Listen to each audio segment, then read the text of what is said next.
জনপ্রিয় ধারাবাহিক নাটক দুনিয়ার টাকার গোলাম এর আগামী পর্বে দেখা যাবে এক ধামাকা লড়াই। গত 10 নম্বর পর্বে দাউদ খানের লোকজন গোলামের মেয়ে প্রিয়াকে কিডন্যাপ করে নিয়ে যায়। এরপর দাউদ খান গোলামকে ফোন করে শর্ত দেয় যে প্রিয়াকে জীবিত ফেরত পাওয়ার জন্য নির্দিষ্ট লোকেশনে আসতে হবে। প্রিয়াকে উদ্ধার করতে গোলাম সহ মির্জাবাড়ির সবাইকে সাথে নিয়ে বের হয় এবং মাঝপথে পুলিশের সাহায্য চাইলে পুলিশ উল্টো গোলামের হাতে একটি পিস্তল ধরিয়ে দিয়ে নিজের সমস্যা নিজেকেই সমাধান করতে বলে। গোলাম দাউদ খানের আস্তানায় যাওয়ার পরে দেখে যে গোলামের এই জায়গাটা চেনা চেনা লাগছে।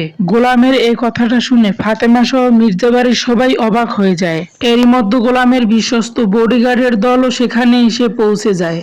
আস্তানার ভিতরে যাওয়ার পর দাউদ খান গোলামের সমস্ত শেয়ার তার নামে লিখে দেওয়ার দাবি করে। মেয়ের উপর এমন অন্যায় এবং শেয়ার লিখে দেওয়ার কথা শুনেই শান্তশিষ্ট গোলামের রূপ মুহূর্তেই বদলে যায় এবং তার ভিতরে জেগে ওঠে এক বিধ্বংসী শেহজাদ খান।